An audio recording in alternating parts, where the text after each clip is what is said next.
All right. Welcome, everybody, to another edition of the BookChanging podcast. This week, we are reviewing one of my favorite books.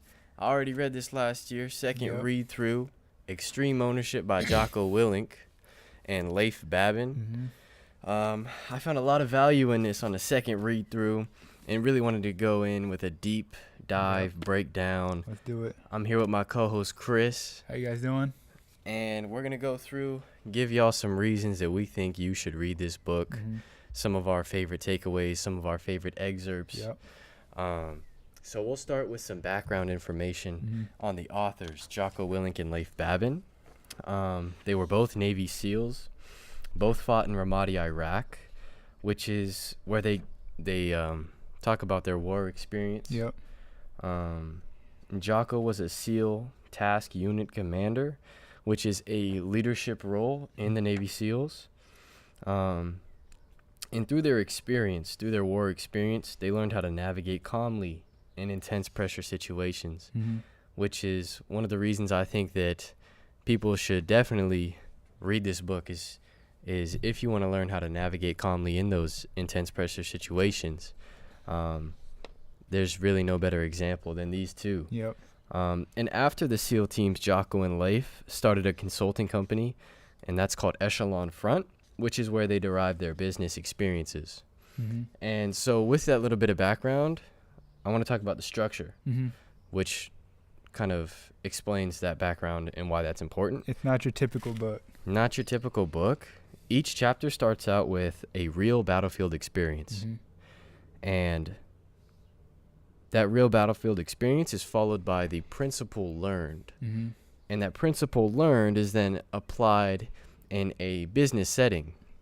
And so that battlefield experience comes from either Jocko or Leif and their experience in Ramadi, Iraq, that principle, and then their experience in business with that principle at Echelon Front. So the way I like to look at it is that principle is kind of bridging the gap between what's going on in the war zone, and what's going on in business, or what we can apply to our own life. You know, for the majority of us that are not going to war, we think about, well, how can we apply these principles to our life? And they make it real clear by giving you practical examples that they've used in their consulting company. That's one of the things I really love. For sure. That business experience, but the war experience that, you know, you and I haven't had the chance to even see. So let's bring that to the Boat Crew 2 versus Boat Crew 6 example. And so in the book, if you guys have read anything about David Goggins or David Goggins' book, he talks about Boat Crew 2. So me and Chris were having this conversation. We think that this is David Goggins. It's gotta be. But in Extreme Ownership, they talk about Boat Crew 2 versus Boat Crew 6. Boat Crew 2 in the Navy SEAL Buds. Buds training. Boat Crew 2 is killing it. They're winning every single race. They're coming in the top. All the challenges, they're killing it. And Boat Crew 6 is in last. So it's the complete opposite of Boat Crew 2. And they give this example of these two different boat crews to explain that there are no bad teams, only bad leaders. And they flipped the leader of Boat Crew 2 with the leader of Boat Crew 6. And sure enough, Boat Crew 6 starts to win. Boat Crew 2 starts to fall off and lose. And let me get an excerpt from this. While you're looking at that, man, when I thought of that quote, there are no bad teams, only bad leaders, the first thing that came to my mind is sports.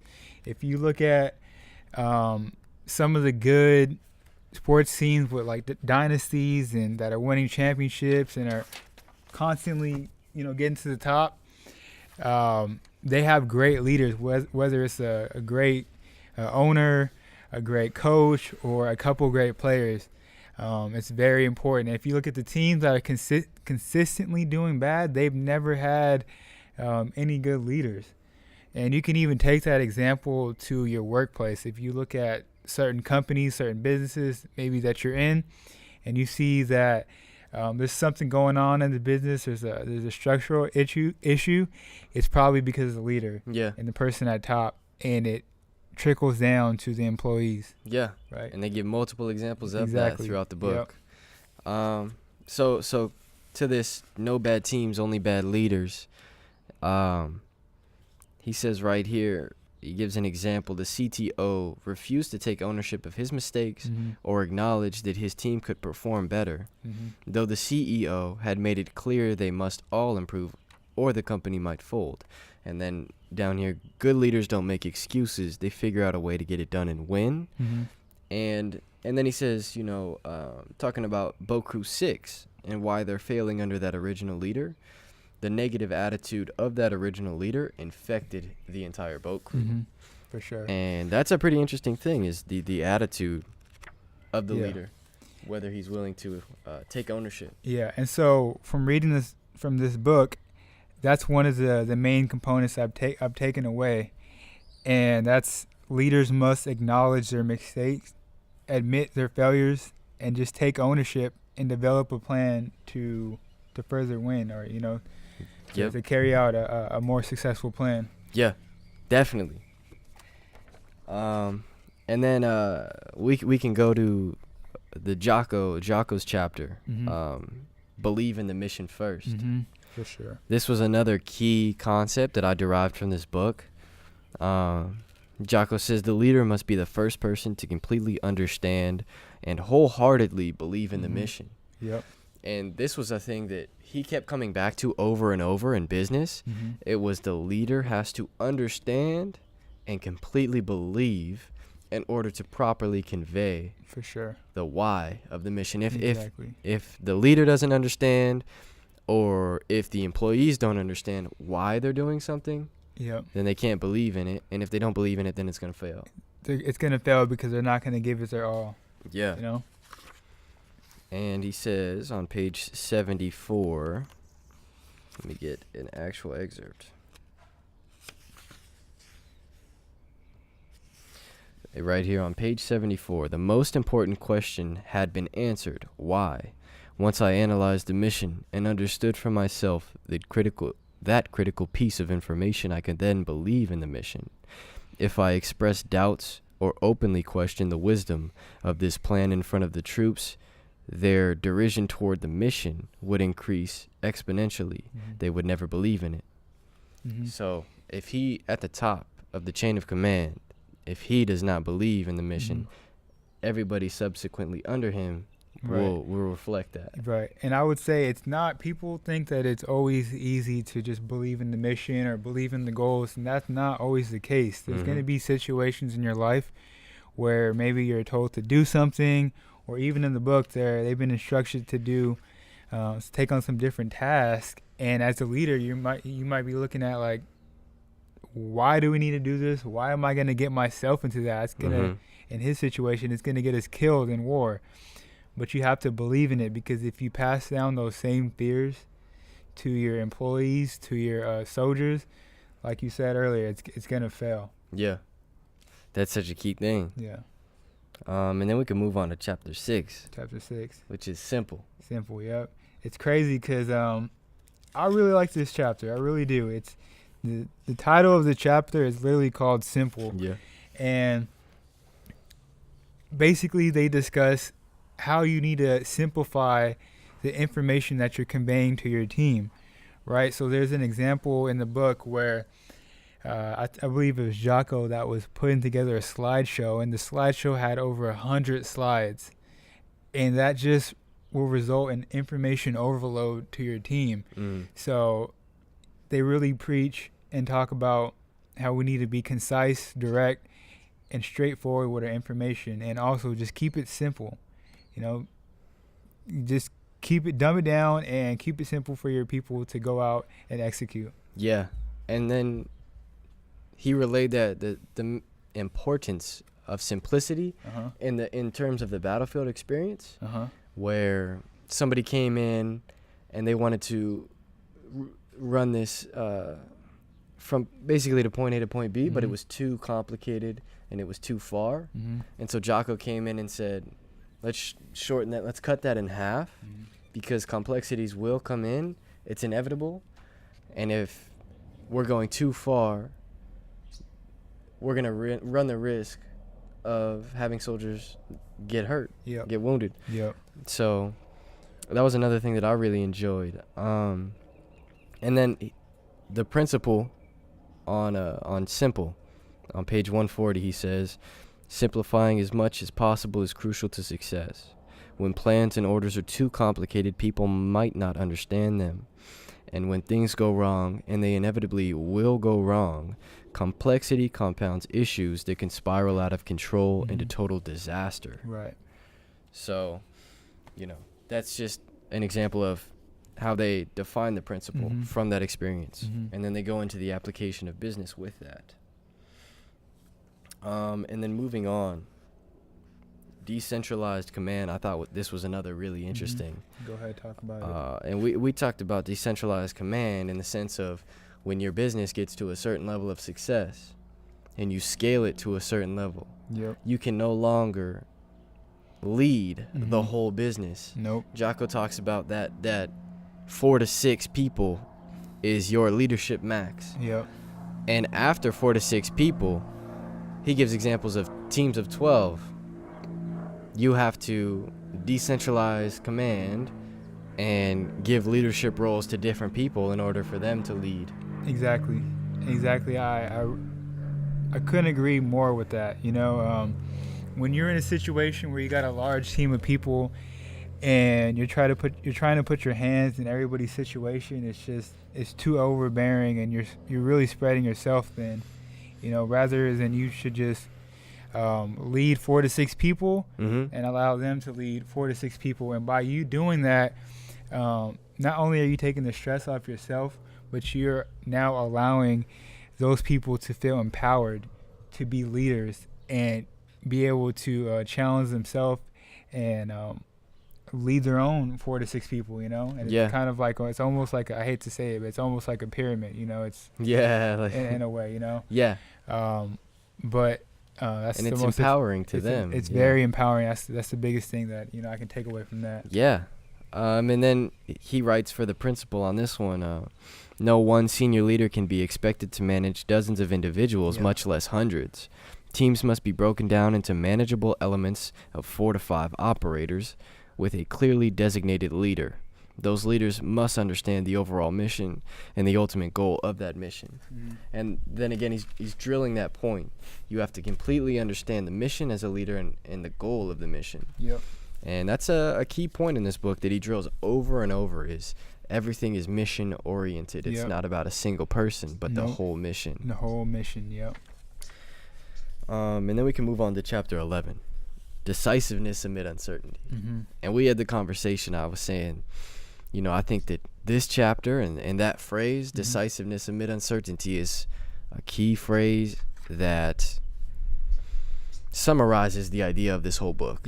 You're going to be in intense pressure situations, and you need to make a decision quickly in that intense, uncertain position. With the information So talk about that. That's a thing that he brings up, is you have to navigate with the information that you know. So I can't think of any other people, a group of people that are in a more intense situation than people going to war. And having to decide in a split second, how to save their own lives, or, putting other people's lives on the line. I know you're going to get into a scene in the book right now. But just being able to make decisions on your toes with the information you have. There's no time to call moms, call dads. What you think about this? No, you gotta just go with the information you have. You got to make that decision. And I think to an extent,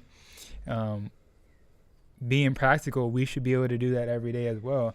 I think it's totally cool that you hit up people and you ask for their opinions, and maybe you do your research, but the time is ticking. So go ahead and go out there and do what you have to do with the information you have. And so, like you mentioned, he gives that example. They talk about Chris Kyle, the American sniper. One of the best snipers in the world, right? And they're in Ramadi, Iraq with him. And so it's Jocko and the American sniper Chris Kyle. They're in this situation.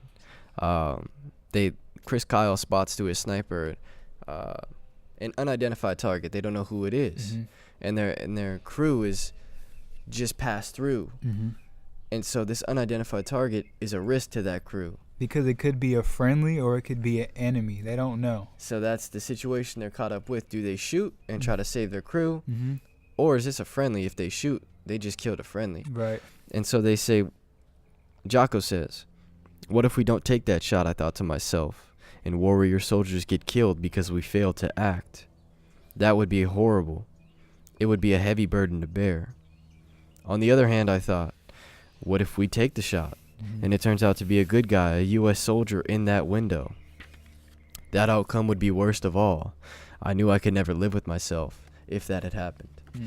And I won't spoil how that ends, but it's just a perfect example of why these people are, Jocko and Leif are the perfect individuals to talk about extreme ownership and making the right decisions in difficult situations. Not too many of us live in a situation like that. Right. No, I was just going to say, man, the way they wrote the book is beautiful. And I swear I thought I was I was watching a movie the whole time. Yeah. And specifically this scene right here. And I encourage you guys to go out and get this book and read it and find out what happens. But it's just it was written so well, and it will definitely have an impact in your life. Yeah. And to close, did you want to talk about the principle that you mentioned? A leader must be willing to follow. A leader must be willing to follow. That's one of the biggest things I've taken away from this book. Kind of letting your ego down, letting that pride down. You might be in a situation where you have a team of people that are around you that are way smarter than you. Maybe they know how to get something done quicker or more efficient than you. And you have to have,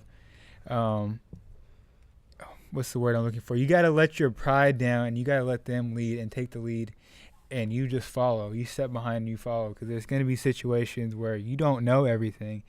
I had brought it up to you earlier that there's this image I seen on Instagram. Yep.